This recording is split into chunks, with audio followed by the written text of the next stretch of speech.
Alhamdulillah wa syukrulillah wa la hawla wa la quwwata illa billah. Salatu wassalamu ala rasulillah wa ala alihi wa sahbihi wa mawala. Qanifidin azani Allah wa iyyakum. Alhamdulillah, itu syukur kehadirat Allah subhanahu wa ta'ala yang masih mempertemukan kita sehingga kita bisa bertolakul ilmi lagi. Kita pagi hari ini berganti kitab dengan judul Belajar Korban sesuai tuntunan Nabi Sallallahu Alaihi Wasallam, karya dari Ustaz Muhammad Abduh Tuasikal.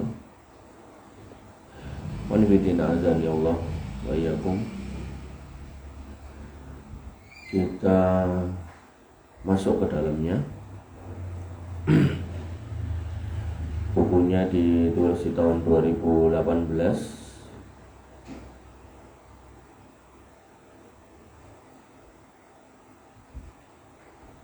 Kemudian masuk di daftar isinya: pengertian korban, pensyariatan korban, keutamaan korban, hikmah di balik korban, hukum korban, syarat korban, ketentuan korban, dan seterusnya.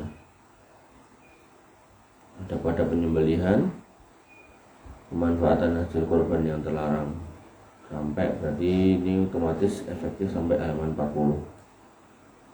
Sudah 7, berarti tinggal 33 lagi. Baik, kita masuk di bab pertama, pengertian korban. Di negeri kita sudah terbiasa menyebut dengan istilah korban. Namun dalam kacamata syar'i ini ada istilah lain, yaitu udhiyah. Istilah udhiyah inilah yang biasa dimaksud untuk korban menurut pandangan kita. Secara bahasa, udhiyah berarti kambing yang disembelih pada waktu mulai akan siang dan waktu setelah itu, waktu duha maksudnya. Ada pula yang menggunakan bahasa dengan kambing yang disembelih pada Idul Adha. Bentuk jamaknya adalah ad-dhahi. Udhiyah, ad-dhahi. Sedangkan menurut istilah syar'i, udhiyah adalah hewan ternak yang disembelih pada hari nahar Idul Adha dan hari-hari tasyrik dalam rangka mendekatkan diri kepada Allah Subhanahu wa taala dengan syarat-syarat yang khusus. Kemudian pensyariatan korban pada hari Naharatul Idul Adha disyariatkan berdasarkan dalil washolli lirabbika wanhar. Dan tafsiran dari ayat ini adalah berkorbanlah pada hari raya Idul Adha. Ini adalah tafsiran dari Ali bin Abi Thalhah, dari Ibnu Abbas, juga pendapat Atta, Mujahid, dan jumhur mayoritas ulama. Kemudian dari sisi dalil hadis, Nabi SAW bersabda, Anas bin Malik berkata, dohan Nabi SAW bikabsyaini amlahaini. Nabi SAW berkorban dengan 2 kambing atau domba yang mayoritas badannya putih tapi ada hitamnya, amlahain, putih bersih, akranain, bertanduk, qala wa ra'aituhu yatbahuhuma.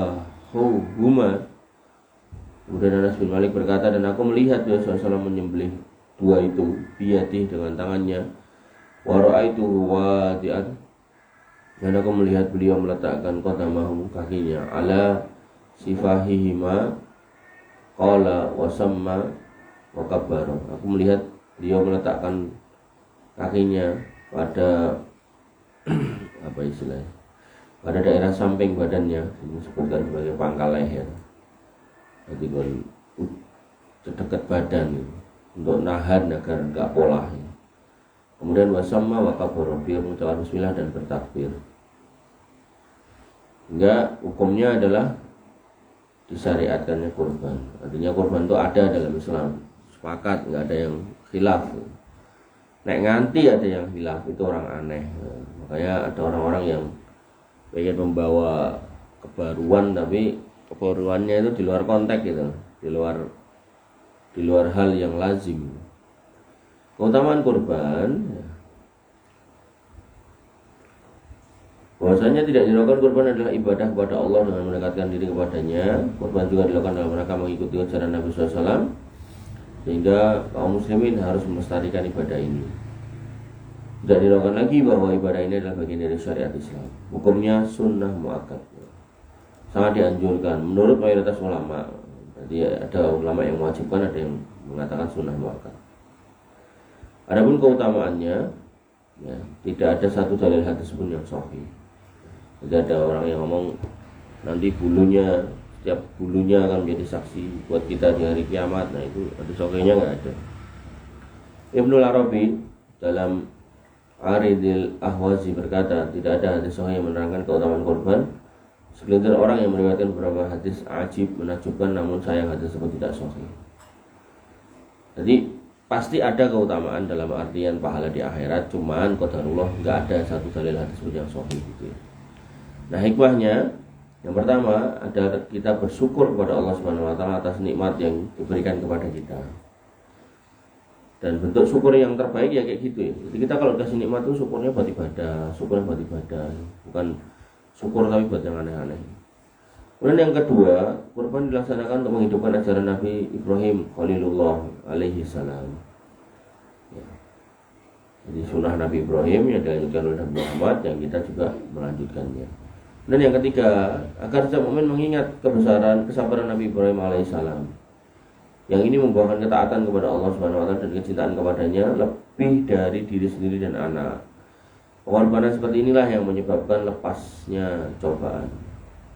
Jadi kalau kamu pengen terbebas dari cobaan, maka biasakan mengorbankan sesuatu. Tapi mengorbankan ini maksudnya ya kepada Allah. Maksudnya gini loh, kamu ada masalah, ada cobaan, udah sedekah gitu loh. Agar kemudian Allah mudahkan kita untuk menyelesaikan masalah itu. Jadi jangan korban yang aneh-aneh gitu. Jangan buang kepala kambing ke sungai gitu, jangan.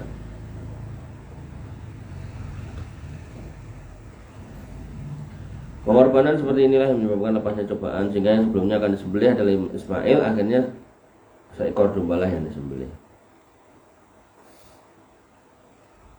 Jika setiap mukmin mengingat kisah ini, seharusnya mereka mencontoh dalam bersabar ketika melakukan ketaatan kepada Allah Subhanahu wa taala.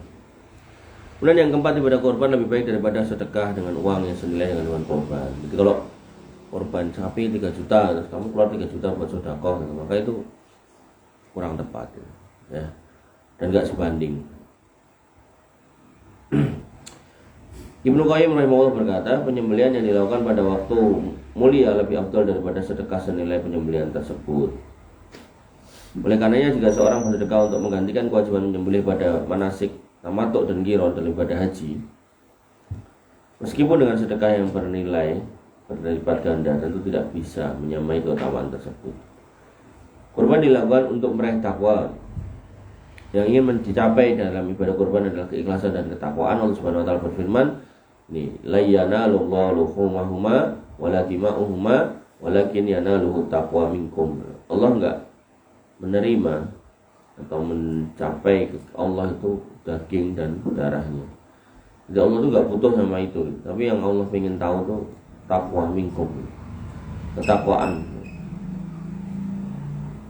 Kemudian kita masuk di bab selanjutnya, yaitu hukum kurban. Hukum kurban adalah sunnah menurut pendapat jumhur ulama.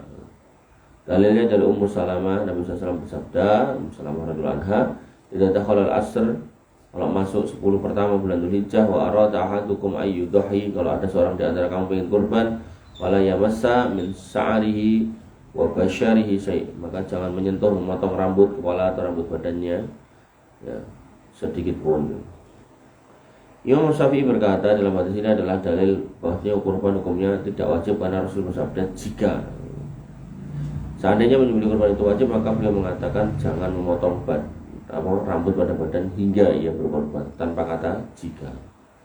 Tapi ada kata jika, berarti ini menunjukkan gak wajib. Syarat berkorban muslim, kemudian mukim, bukan musafir. Namun musafir boleh juga untuk berkorban, teman. Bagusnya orang mukim, kaya di sini berkecukupan, cuma sih maksudnya mampu membeli.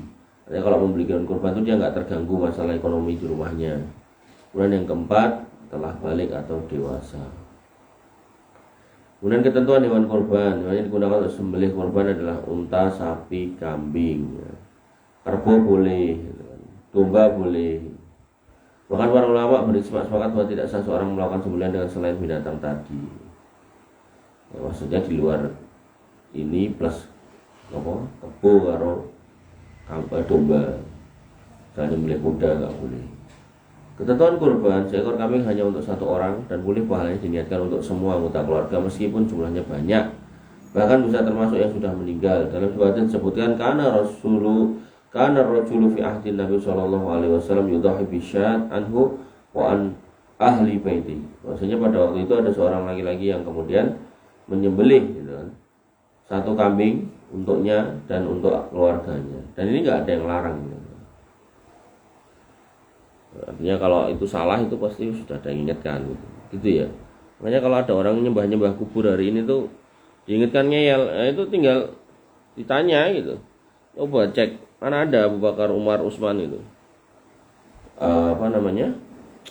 Ada masalah lari ke kuburan Nabi minta-minta, nggak ada. Makanya kalau orang sekarang kasih tahu ngeyelnya, oh dasar Wahabi katanya. Para ulama sepakat bahwa kambing tidak boleh ada patungan di dalamnya. Ini adalah perkataan Imam An-Nawawi. Ketentuan korban sapi dan unta. Sapi boleh 7 orang, unta boleh 10 orang, tapi ya 7 lebih baik lah. Dari Ibnu Abbas radhiyallahu anhu beliau berkata, "Kunna ma'a Rasulillah sallallahu alaihi wasallam fi safar."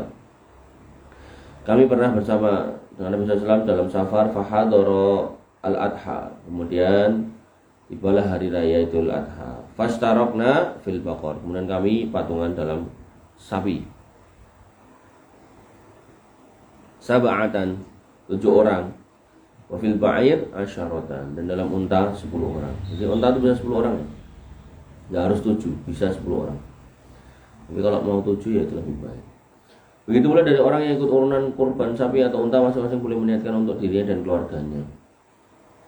Terus kalau masih ingat, patungannya juga nggak harus sama.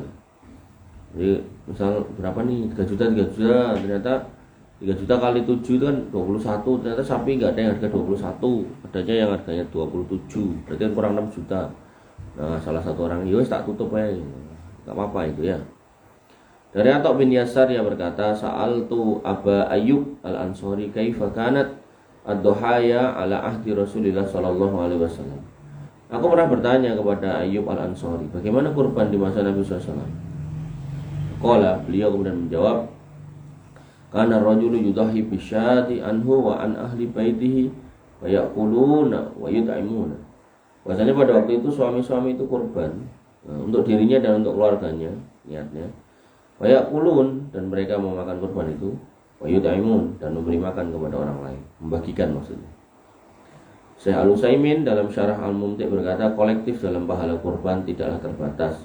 Nabi SAW pernah berkurban untuk seluruh umatnya. Ada juga seorang di masa Nabi SAW berkurban untuk 1 kambing dengan dirinya beserta keluarganya walaupun jumlahnya 100 orang.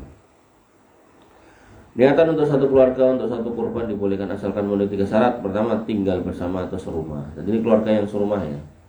Kemudian yang kedua, istri atau masih kerabat jauh walaupun kerabat. Istri atau masih kerabat walaupun kerabatnya jauh. Sekali lagi serumah. Kemudian yang ketiga, yang wajib diniatkan dalam pahala adalah orang yang wajib dinafkahi seperti orang tua, anak, istri, dan seterusnya. Kemudian memilih hewan kurban terbaik.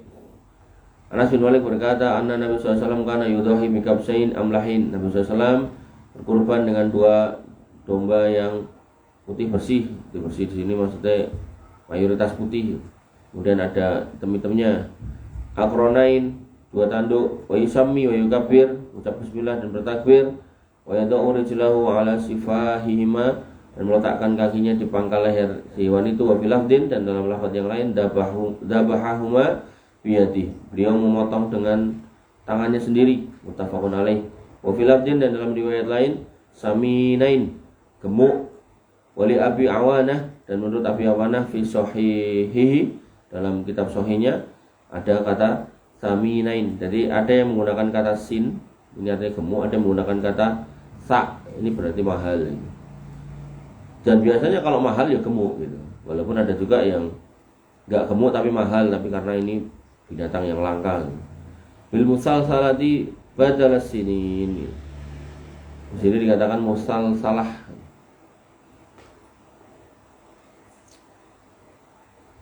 Apa ini musalsalah?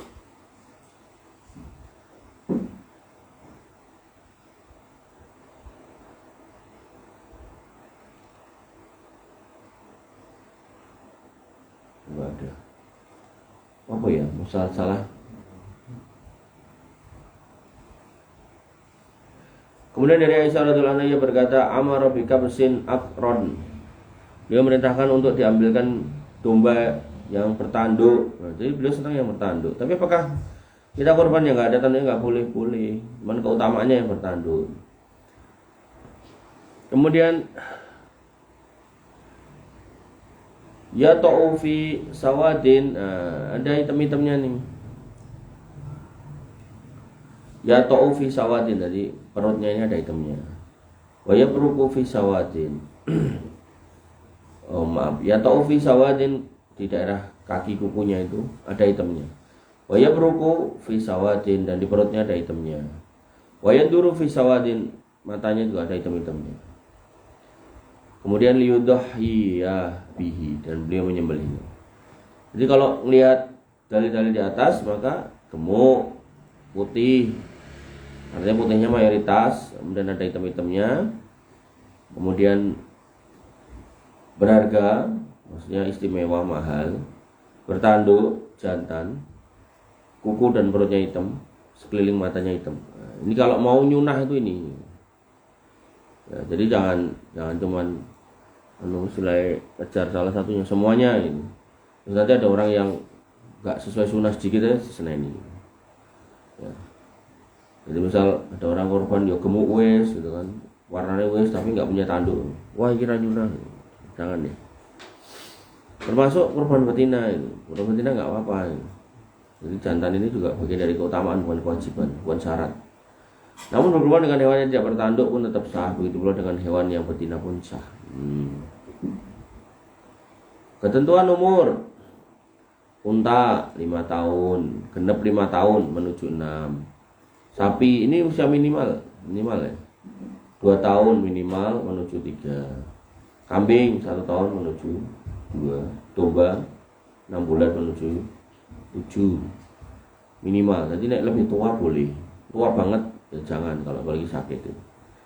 Cacat hewan kurban yang membuat tidak sah. Dari Al-Bara' bin Azib, ia berkata, qoma fina Rasulullah SAW, Nabi SAW pernah berdiri tengah kami, faqala, dan berkata, arba'un la yajuzu fi dhahaya, 4 hal yang enggak boleh dalam kurban: al-awra al-bayyinu awra'uha, buta yang nyata butanya, wal maridu al-bayyinu amaraduha, sakit yang kelihatan benar-benar sakit, wal arja'u al-bayyinu tal'uha, pincang yang benar-benar pincang, wal kasiratu allati la yunqa, yang meligo, kurus, rempeng, tulang-tulangnya kelihatan, enggak boleh. Cacat hewan kurban yang makruh. Cacat yang makruh tetap harus dihindari demi semakin menyempurnakan takarub pada Allah. Makruh itu sah sebenarnya buat kurban, tapi kalau bisa dihindari. Amarona, kata Ali bin Abi Thalib, amarona Rasulullah SAW, Rasulullah SAW merintahkan kami an tashrifal aina wal udhuna, yaitu untuk memperhatikan mata dan telinga hewan kurban, al-ain wal udhun. Wala nudahi bi awra, jangan kurban yang buta. Wala muqabalatin, jangan sampai hewan itu muqabalah, telinganya kepotong bagian depannya. Wala mudabarah, kepotong bagian belakangnya, pokoknya telinganya cuil. Wala hormat, dan jangan sampai telinganya lubang-lubang. Wala sarma, dan jangan sampai giginya ompong. Ini dimasukkan dalam bentuk kemakruhan. Intinya segala hal yang tidak mengaruhi dalam turunnya kualitas daging tetap buat kurbannya sah, sehingga cacat yang masih dimakruhkan adalah sebagian atau seluruh telinganya terpotong, tanduknya pecah, ekornya putus, giginya ompong, sudah kering air susunya, tetapi tetap sah buat kurban karena tidak mengurangi kualitas dagingnya. Itu ya. Kemudian yang selanjutnya, waktu penyembelihan kurban. Waktu awal penyembelihan kurban dijelaskan dalam hadis an Anas bin Malik, dari Anas bin Malik radhiyallahu anhu, beliau berkata, qala Nabi SAW, Nabi SAW bersabda, man dzabaha qabla shalah, siapa yang menyembelih sebelum salat, fa inna ma dzabaha li nafsi, itu adalah sembelihan buat kamu sendiri. Wa man dzabaha ba'da shalah, dan siapa yang kemudian menyembelih setelah salat Idul Adha, faqad tamma nusukuhu, maka telah sempurna korbannya, wa asaba sunnatal muslimin, dan dia telah melakukan sunnahnya kaum muslimin. Wa an Jundab dari Jundab annahu syahida Nabi sallallahu alaihi wasallam yauman nahar, bahwasanya dia melihat Nabi sallallahu alaihi wasallam pada hari Idul Adha, salat summa khataba, kemudian berkhutbah, faqala, dan berkata, man dhabaha qabla ayyu salliya wal yadbah makanaha ukhra. Siapa yang sebelum sholat tadi nyembelih kambing, ya tahu, nyembelih korbannya, maka silakan cari gantinya sembelih lagi, suruh ngulangi. Wa man dhabaha wa man lam yadbah falyadbah bismillah. Tapi yang belum potong, mungkin nanti potonglah dengan menyebut nama Allah, bismillah. Jadi bismillah tak sah ya. Jadi nanti ada masjid atau orang sahibul kurban yang jeneng orang disebut piye, ijoli. Nah, gitu. Baleni ya. Ya. Dan nanti ada juga tukang sembelih itu yang dia nggak tahu doa nih kecuali bismillah gitu. Terus akhirnya ojo dek ngerti dongane, ganti wae. Jadi jangan terlalu kaku gitu ya. Ya, dengan belajar beberapa kitab itu kita jadi punya pandangan yang lebih istilahnya komprehensif gitu loh. Seluruh hari tasyrik adalah hari penyembelihan kurban. Ulama Hanafiyah, Malikiyah, Hambali berpendapat bahwa waktu penyembelihan kurban adalah 3 hari, yaitu Idul Adha dan 2 hari setelah itu. Sedangkan ulama Syafi'iyah memiliki perkataan lain dari ulama Hambali, dan yang jadi pendapat Ibnu Taimiyah, yaitu waktu penyembelihan kurban adalah 4 hari, yaitu hari terakhirnya yaitu tenggelamnya matahari pada hari ketiga dari hari tasyrik. Kalau tenggelam berarti maghrib. Dalil yang mendasari itu adalah hadis dari Jubair bin Mut'im dari Nabi SAW. Dia bersabda, ayyamut tasyrik kulluha dabhun. Semua hari tasyrik adalah waktu penyembelihan. Hukum hari ketiga dari hari tasyrik sama dengan 2 hari tasyrik sebelumnya, di mana ketika itu masih merupakan waktu melempar jumroh di Mina, waktu diharamkannya puasa, begitu pula sah untuk waktu penyembelihan. Jadi hari tasyrik gak boleh puasa ini.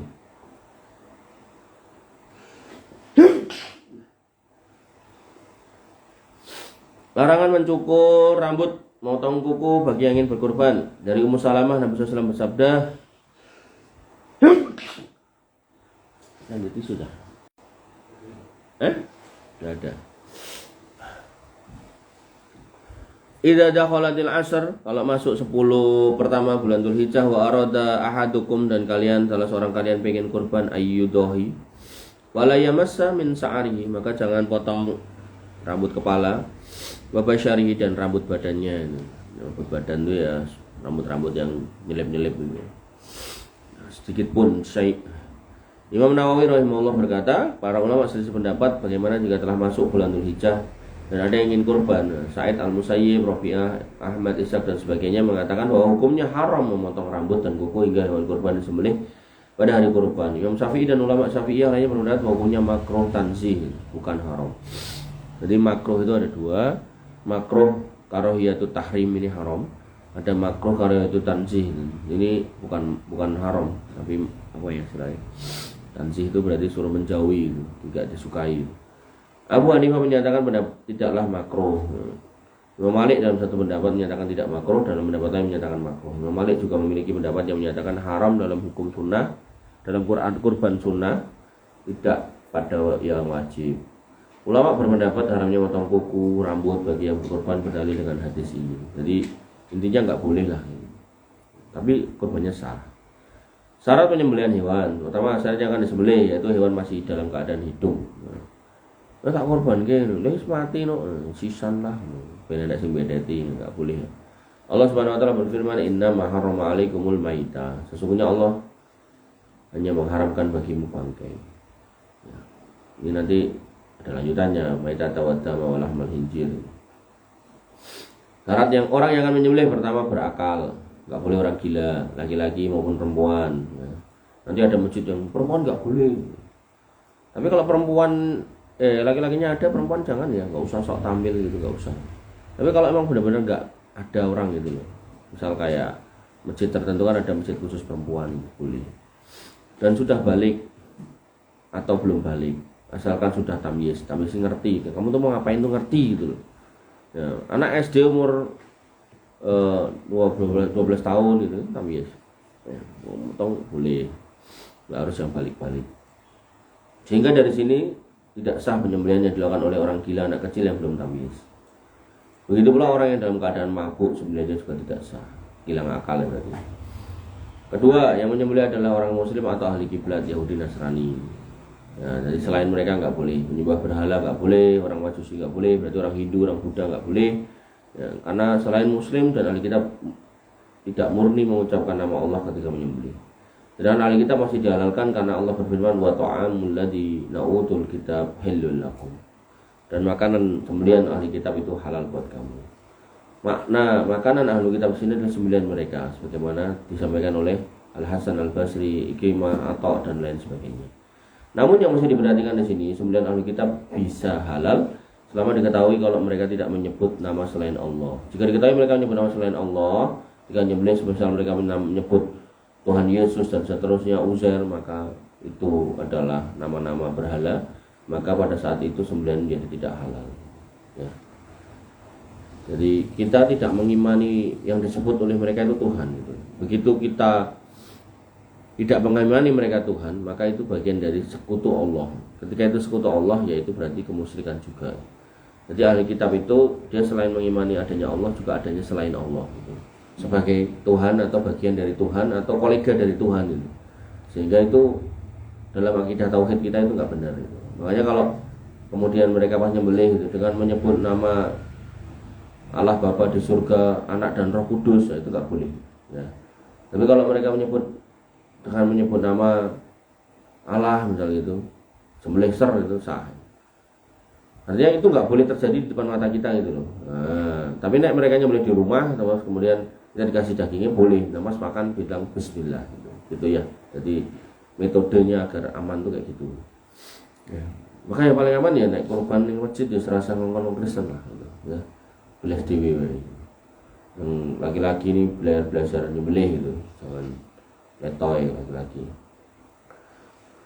Hurrimat alaikumul maidah waddamu walahmul hinjir, diharamkan buat kamu alaikumul maitatu waddamu walahmul hinjir, darah, daging babi, wa ma uhilla li ghairillah, dan yang disembelih atas nama selain Allah. Ini dalil tentang menyembelihnya harus nama Allah aja yang disebut.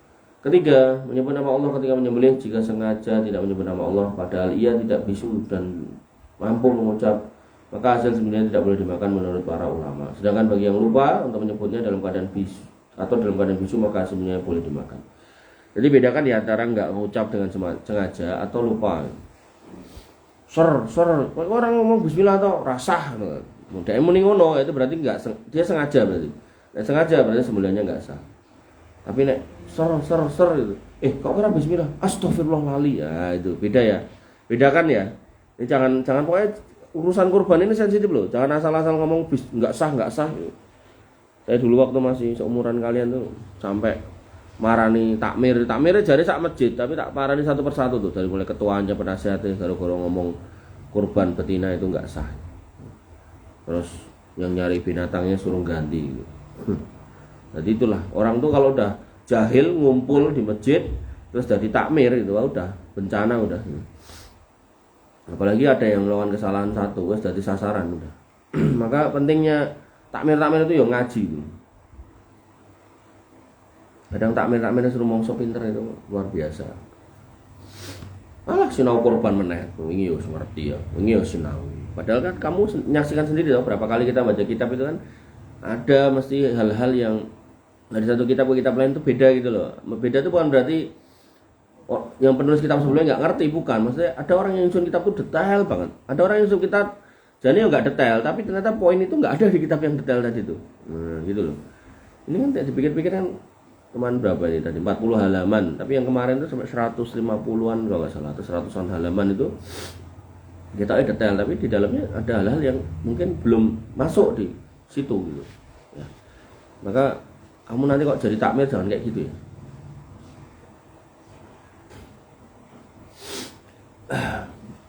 Mas, coba lihat ada tamu gitu saya.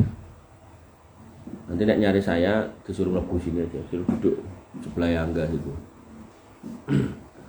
Allah Subhanahu wa taala berfirman, "Wala ta'kulu mimma lam yudhkar ismullah 'alaihi wa innahu lafisq." Dan janganlah kamu makan binatang-binatang yang tidak disebut nama Allah ketika menyembelihnya. Sesungguhnya perbuatan itu adalah suatu kefasikan, ya.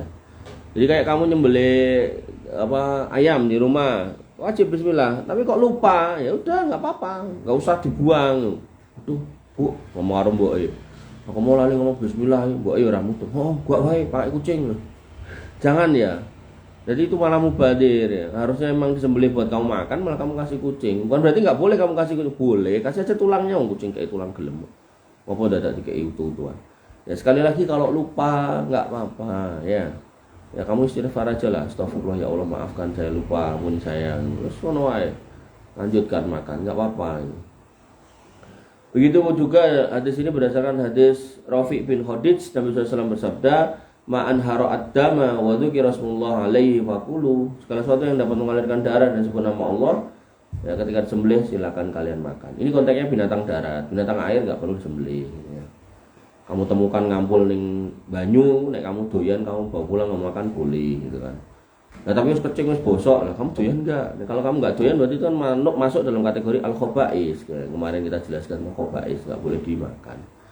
Keempat, tidak disembelih atas nama selain Allah. Jadi maksudnya bukan untuk nama selain Allah. Nyembelih kambing, nyembelih ayam, tapi buat sajen enggak boleh ya. Maksudnya di sini adalah mengagungkan selain Allah, baik dengan mengeraskan suara atau tidak. Maka hasil sembelihan seperti ini diharamkan berdasarkan sepakatan ulama ini. Masuk Mas. Salam sana, duduk sana. Nah, duduk dulu. Oh, tak kira sendirian, berdua toh. Nah, duduk. Duduk saya. Saya tak rampung ini saya. Jadi ketika kemudian binatang itu sudah dari awal niatnya untuk selain Allah dan sudah disembelih, buat ngucap bismillah ya nggak boleh. Nyembelih kambing kayak sing ning Demak itu kambing kendit itu buat sajen pondasi tanggul itu nggak boleh dimakan. Walaupun kambing. Tapi nek kaya orang-orang yang jahil ya, dia mau lewat jembatan buang ayam, ayamnya mbok tangkap masih hidup, bawa pulang mbok sembelih nggak apa-apa. Nggak apa-apa. Tapi kalau ayamnya yang dibuang udah mati itu haram. Allah Subhanahu wa taala berfirman, "Hurimat 'alaikumul maitah wad damu wa lahmul khinzir." Diharamkan buat kamu bangkai, darah dan daging babi wa ma'uhilla li daging babi wa ma'uhilla li ghairillah, dan semua yang disembelih untuk selain Allah. Kemudian masuk ke alat penyembelihannya. Pertama, menggunakan alat potong baik besi atau selainnya, baik tajam ataupun tumpul, asalkan bisa memotong dan tidak menyiksa. Ini saya kurang cocok nek tumpul kok nggak bisa ya. Jadi ada orang yang kemudian begitu lihat binatangnya mau mati terus dia nyari batu tajam dipotong boleh, atau pakai apa ya, pakai besi kan lading ya, alat-alat lah yang bisa buat motong. Kayak geraji boleh enggak? Nek memang bisa ya. Geraji besi itu kira-kira bisa ya. Tapi nggak bisa atau menyakitkan ya jangan. Kemudian yang kedua, tidak menggunakan tulang atau kuku. Ini ada larangan khusus ya. Jadi jangan pakai tulang atau kuku. Dalilnya adalah hadis Rafi' bin Khadij, ma'an harodam wa dzukira Rasulullah alaihi, segala sesuatu yang mengalirkan darah dan disebut nama Allah ketika menyembelih, fakulu, silakan makan. Laisa as-sinna wa dzufur. Nah, tapi di situ jangan gunakan gigi dan kuku. Dan kamu kalau masih ingat pelajaran kemarin, bahwasanya binatang yang haram dimakan itu dikategorikan haram dimakan adalah burung yang berkuku tajam atau binatang buas yang bertaring. Ini menunjukkan bahwasanya kematian binatang lain karena kuku tajam atau taring itu menyebabkan si binatangnya itu sendiri nggak boleh dimakan. Binatang yang tadi kuku tajam atau taring. Nah ternyata hadis ini melarang gitu, membunuh atau menyembelih binatang lain dengan kuku atau taring atau gigi. Wasa'uhat disukum andalik. Dan aku memberitahukan ini kepada kalian, ammasinna, karena gigi, fa'admun, itu adalah tulang, wa ammadzufur wa mudal habasyah, itu alat penyembelihan dipakai oleh penduduk Habasah yang dulu ya sekarang namanya Ethiopia, sekarang baru kelaparan, kasihan orang. Kasihan ya. Kalau punya duit banyak kirim ke sana makanan Mas. Kita masuk ke adab-adab penyembelihan. Pertama, berbuatlah ihsan. Ya. Nabi SAW bersabda dari Syaddad bin Aus, "Innallaha katabal ihsan ala kulli syai'." Allah mewajibkan berbuat ihsan pada segala sesuatu. apapun kita suruh berbuat baik. Wa idza qataltum fa ahsinul qitlah, kalau kamu harus bunuh dengan cara baik. Wa idza dabahtum fa ahsinud dabha, kalau kamu harus sembelih dengan baik. Wal yuhidda ahadukum syarfatahu, tajamkan pisaunya. Wal yurih, dan baringkan dzabihatahu. Jadi enggak boleh kayak orang tertentu di Indonesia itu nyembelih kerbau itu. Kerbaunya diduangak kayak gini, lehernya terbuka, lehernya ndangak gitu, dibacok jus gitu. Itu kalau di Indonesia, di daerah tertentu mereka nyembelih itu buat perayaan kematian. Jadi orang mati itu kalau belum disembelihkan kayak gitu, belum dimasukkan ke tempat kuburnya. Terus ada juga di daerah Sri Lanka apa mana saya lupa. Itu ada hari tertentu, itu hari kurban, tapi kurban ala mereka ya, bukan ala orang Islam ya, ala mereka agama Hindu kalau nggak salah. Hindu apa ya, Buddha. Nah itu sapinya itu dipegang keloy apa, ikat yang di hidungnya itu, kemudian dilus-lus. Nah dia dibacok tuh dari leher atas, jus gitu, sekenceng-kencengnya. Dan rata-rata sapinya kecil itu, jadi begitu dibacok gitu ya bisa kebacok, bisa agak setengah kepotong gitu. Kalau sapi ini gede ya samplok mungkin orangnya. Terus ada juga orang Vietnam atau Cina itu saya lupa, babi, tapi kalau ini babinya ditidurkan sama, dibacok juga gitu, tengah perutnya, jadi belah dua, diel gitu, luar biasa. Jadi Islam nggak kayak gitu. Nah, Nabi SAW mengatakan mau boleh dengan cara baik. Tajamkan pisaumu, baringkan kewanmu. Nah, yang dimaksud menyenangkan hewan yang akan disembelih adalah beberapa bentuk. Yang pertama, tajamkan pisaunya sehingga hewan cepat untuk mati. Dianjurkan untuk mengasah pisau yang akan digunakan untuk sembelih. Tidak boleh menyembelih hewan lantas ditonton oleh hewan lain. Pas baru motong kambing di sebelahnya jangan. Nah tapi nggak ada tempat ya Kak, bikin bilik, cari baliho-baliho buat nutupin gitu ya. Nah nanti aku raketok karo para jamaah, akhwat-akhwat yang nonton, lah udahlah, nggak usah kemudian punya niatan-niatan yang lain. Ketika kita menyembelih ya toh, dalam konteks beribadah, dalam konteks beramal, maka tujuan kita Allah ya, bukan tontonan manusia. Nggak penting nggak tontonan manusia rapopo. Tidak boleh melewatkan hewan yang akan disembelih di tempat penyembelihannya. Jadi pas nyembelih nggak boleh hewan-hewan itu dilewatkan gitu loh, melaku di sebelahnya.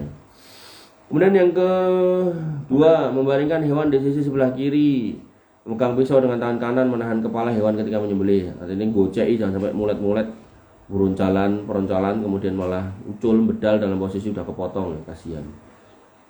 Ini adalah perlakuan baik yang diperintahkan oleh Nabi SAW. Anna Rasulullah SAW dari Aisyah radhiyallahu anha, bahasa Nabi SAW amara bikabsin, perintahkan kurban dengan satu ekor domba akron yang dia punya tanduk, ya ta'u fi sawadin, dia apa tadi ya ta'u tadi?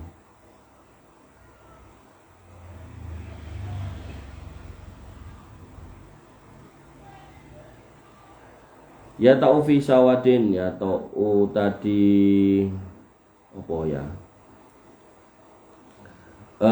Kakinya, bagian kaki dulu, kakinya hitam. Waya peruku fi sawadin, dan bagian perutnya hitam. Waya duru fi sawadin, bagian matanya hitam. Fa'ataya bihi, kemudian fa'utiya bihi, kemudian disampaikan. Wayudohi bihi, dan kemudian disembelih. Faqala laha, kemudian Nabi SAW bersabda, ya Aisyah, wahai Aisyah, halummi al-mudyah ini. Hai Aisyah, gitu kan, bawakan aku pisau. Ya. Summa qala ishadhiha bihajarin, diungkal sik nganggo watu. Fa fa'alat, kemudian dilakukan. Summa akhadaha, kemudian beliau mengambilnya. Wa akhadal kabs, dan mengambil si domba tadi. Fa ada ja'ahu, kemudian membaringkan. Summa dzabahu, kemudian menyembelihnya. Summa qala, kemudian berkata bismillah Allahumma taqabbal min Muhammad, dengan menyebut nama Allah, bismillah, ya Allah terimalah ini dari Muhammad, wa ali Muhammad, dan keluarga Muhammad, wa min ummati Muhammad, dan dari umat Muhammad. Ini bentuk doa yang lain. Summa dohabi, kemudian beliau menyembelihnya. Ini bentuk doa yang lain ya. Jadi kalau bismillah tok ento, kalau mau tambahan ya Allahumma taqabbal min Muhammad wa ali Muhammad wa min ummati Muhammad, ini Nabi Muhammad. Tapi kalau ini korbane Pak Eko, ya Allahumma taqabbal min Eko wa ali eko. Wa min umat eko nggak usah karena kita nggak punya umat. Yang punya umat itu cuma para nabi ya. Allah taala alam. Kemudian yang ketiga, meletakkan kaki di sisi leher hewan. Anas bin Malik radhiyallahu anhu berkata, dohan Nabi SAW bikabsaini amlahain. Ya, Nabi SAW berkurban dengan 2 ekor kambing yang mayoritas badannya putih. Wara'aitu wadi'an, dan aku melihat beliau meletakkan qadamahu ala sifahihima, meletakkan kakinya di pangkal lehernya. Jadi apa istilahnya? Menggocei atau menekan supaya si kambing itu enggak bedal. Yusami wa yukabir, beliau mengucapkan bismillah dan bertakbir. Wadzabahu ma biyadihi, kemudian beliau menyembelih dengan tangannya. Keempat, menghadapkan hewan ke arah kiblat. Dari Nafi ia berkata, anna Ibnu Umar kana yakrahu ayyakula dzabihata dzabhihi li ghairil qiblah. Sungguhnya Ibnu Umar tidak suka makan daging hewan yang disembelih dengan tidak menghadapkan kiblat. Tapi ini juga tidak menyebabkan tidak halal gitu loh, tidak sah, itu bukan. Jadi kalau keliru atau jenenge sapi atau apa kan kadang susah gitu, diutar-utar susah. Ya udah, kalau nggak madhep kiblat nggak apa-apa. Cuman yang paling utama madhep kiblat. Ini bukan syarat mutlak gitu, bukan. Ya, kelima dan keenam, mengucapkan tasmiyah, mengucapkan bismillah dan takbir. Bismillah wallahu akbar, itu yang paling ringkas dari Anas bin Malik seperti yang disebutkan di atas, yaitu yusami wa yukabir, bismillah dan bertakbir. Untuk bacaan bismillah hukumnya wajib, namun tidak perlu menggunakan tambahan ar-Rahman ar-Rahim. Jadi ada orang yang nggak belajar sok pinter gitu, boleh Bismillahirrahmanirrahim, enggak ya, bismillah aja, nggak usah pakai ar-Rahman ar-Rahim. Adapun bacaan takbir Allahu Akbar, kalau sepakat bahwa hukumnya baca takbir ketika menyembelih ini adalah sunnah dan bukan wajib. Kemudian diikuti dengan bacaan hadza minka walaka, itu bisa. Bismillah hadza minka walaka, bismillah Allahumma hadza minka walaka, bisa. Kemudian tambahan yang lain, hadza minka walaka an fulan, bisa. Sebut bismillah Allahumma hadza minka walaka an Yahya, hadza minka walaka an Eko, bisa. Kemudian berdoa dengan doa tambahan bismillah Allahumma hadza minka walaka Allahumma taqabbal min fulan, si sahibul kurban disebut juga bisa. Bismillah tok yo bisa ya, jadi nggak usah terlalu kaku. Manfaatan hasil sembelihan kurban yang terlarang. Yang pertama, menjual sebagian dari hasil kurban, kulitnya dijual, kepalanya dijual, tanduknya dijual, nggak boleh. Kasihkan, bagikan gitu kan. Maka kalau sudah dikasihkan, silakan. Yang menerima mau jual boleh. Kemudian yang kedua, memberi upah pada jagal dari hasil sembelihan.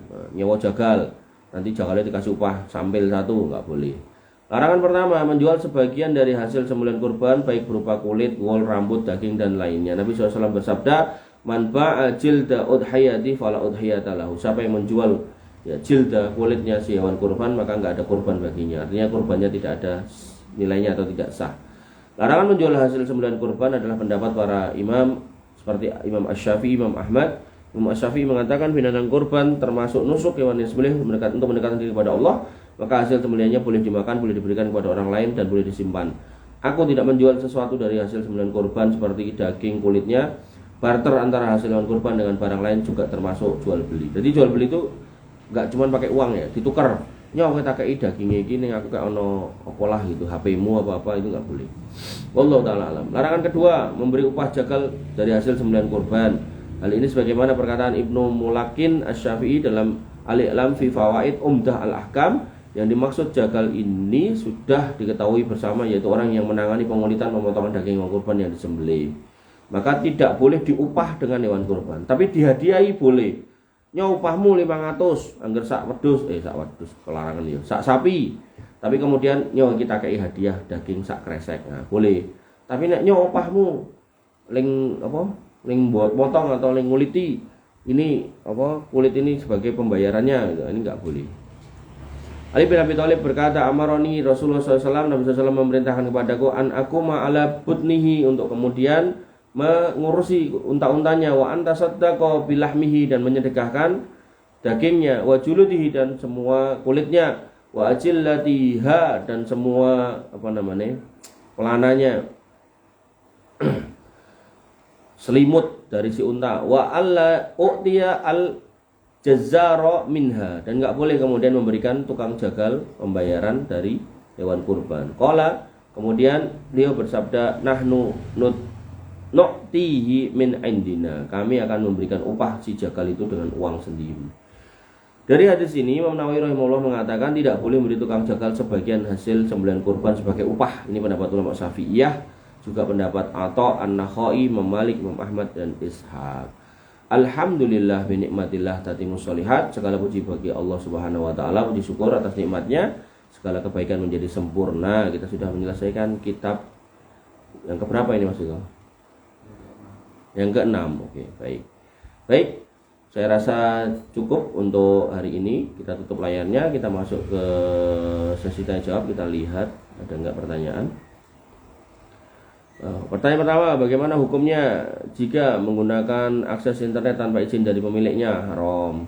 Password wifi-nya dapat dari teman saya, ya haram ya. Jadi harus izin sama yang punya akses internet. Termasuk ketika akses internetnya udah dikasih tahu rumah ini ada wifi-nya, nggak boleh buat ngegame, nggak boleh buat nonton yang jelek-jelek gitu kan, nggak boleh buat nonton yang nggak bermanfaat, terus buat langgar ya haram gitu kan. Dan pertanyaan selanjutnya, apakah hukum mengadakan arisan di dalam masjid? Apakah ini diperbolehkan? Nggak boleh ya, karena itu terkait duit, karena itu terkait uang, maka nggak boleh dilakukan di masjid. Sebaiknya dilakukan di luar. Di luar tuh ya bisa di halaman masjid boleh, atau mungkin di manalah, pokoknya jangan di tempat-tempat digunakan untuk sholat di dalam masjid. Allah ta'ala alam. Dan selanjutnya, assalamualaikum. Waalaikumsalam. Izin bertanya, saat kita masih dalam kandungan, apakah benar kita sudah diperlihatkan kehidupan kita dari mulai lahir hingga mati? Kalau diperlihatkan enggak ya, ini sudah tertulis iya, tapi diperlihatkan ke orangnya enggak.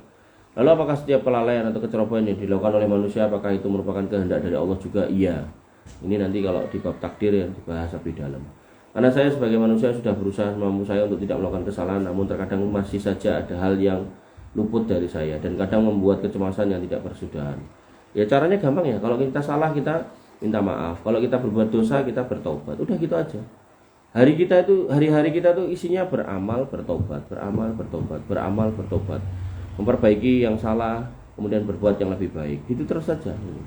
Dan nggak usah memikirkan, memusingkan takdir apa, isinya apa, tulisannya apa. Gak ada yang tahu cuma Allah Subhanahu wa taala ya.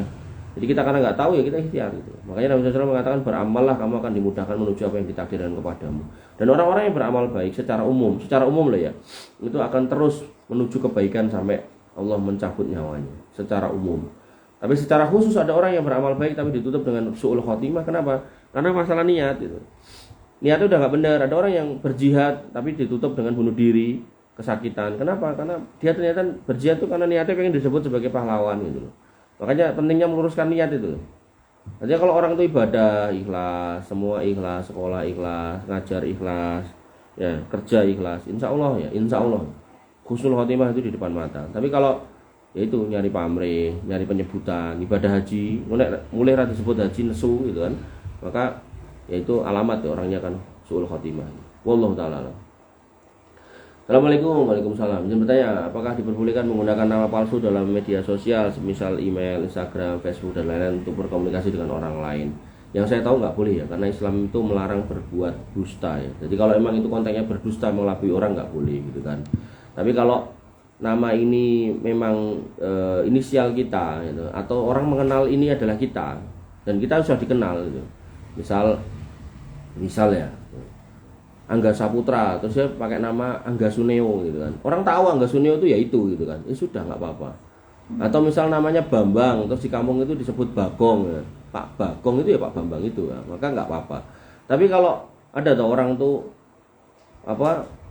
ada masalah dikit ganti nama. Awalnya Bambang jadi Agus jadi Heri jadi Heru gitu kan. Akhirnya ya itu niatnya nipu gitu. Kayak gitu tuh nggak boleh ya. Sok bagus gitu kan, ganti Bambang golek bojo entuk, terus ganti Agus golek bojo neh entuk. Nah, itu Ikhwan Kadal, Ikhwan Bunglon kayak gitu tuh ada gitu. Nah, itu enggak boleh ya. Haram kayak gitu. Wallahu taala.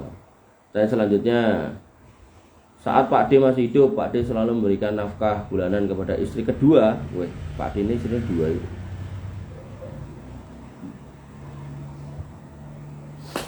Setelah Pak D wafat, si istri ini masih minta kepada anak-anak Pak D agar nafkah bulannya masih terus diberikan, mengingat anak-anak Pak D rata-rata hidup berkecukupan. Bolehkah hal ini terjadi? Boleh ya. Jadi yang harus dipahami oleh para anak, ini juga baru ada pertanyaan kayak gini ya, tapi ini menarik nih.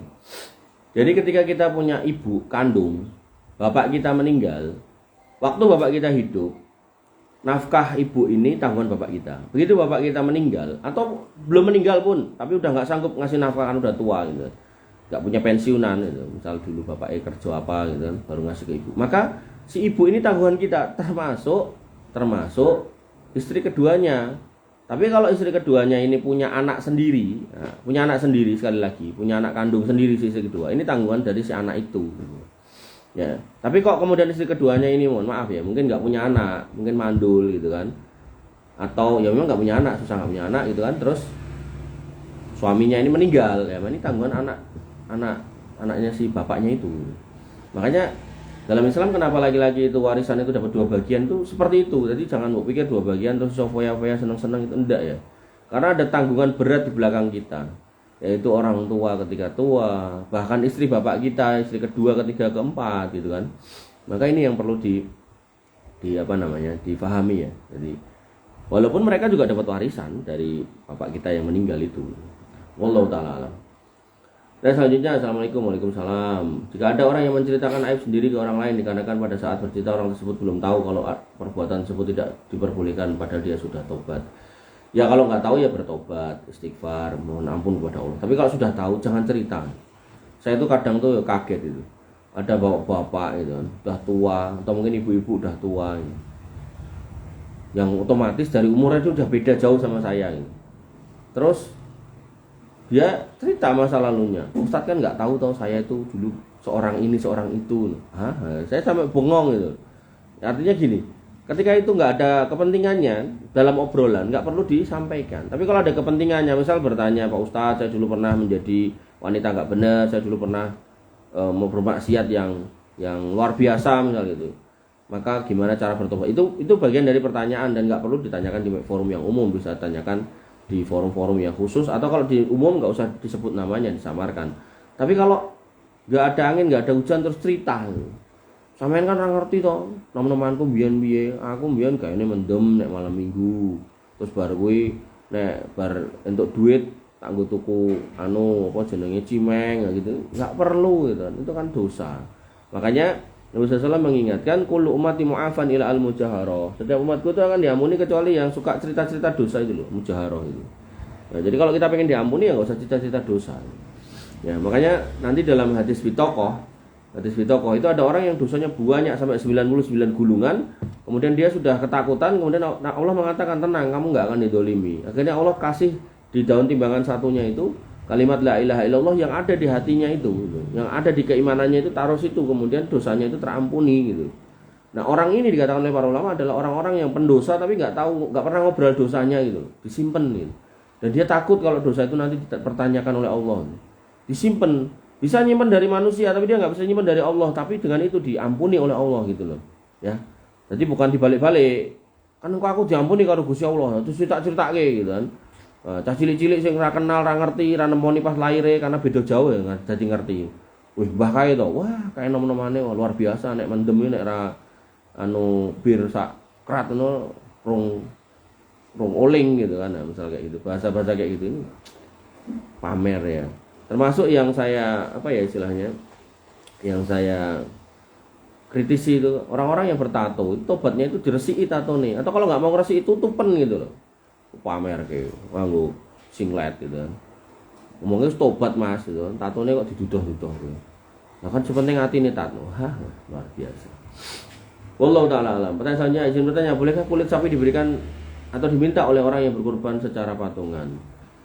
Jadi kulit itu emang haknya pengkurban ya, atau boleh juga dikasihkan kepada orang yang mau kita kasihkan gitu. Cuman dalam konteks hak orang berkurban, maka orang berkurban ini ketika dapat kulitnya nggak boleh dijual. Ya, tapi kalau orang yang nggak kurban kita kasih, misalnya kita kasih ke tetangga, ya, kemudian dia mau jual ya boleh gitu. Tapi kalau kita nggak boleh. Artinya kalau kita bagian dari orang yang patungan itu, kemudian kita ngomong kulitnya nggak aku ya, itu boleh. Kakinya buat aku ya boleh, kepalanya buat aku ya boleh gitu. Cuman jangan dijual, harus dimanfaatkan sebaik-baiknya. Wallahu ta'ala alam. Ini akhir dari kajian kita di pagi hari ini. Kurang lebihnya saya mohon maaf. Alaikum minkum subhanakallahumma bihamdika asyhadu an la ilaha illa anta astaghfiruka wa atubu ilaik. Assalamualaikum warahmatullahi wabarakatuh.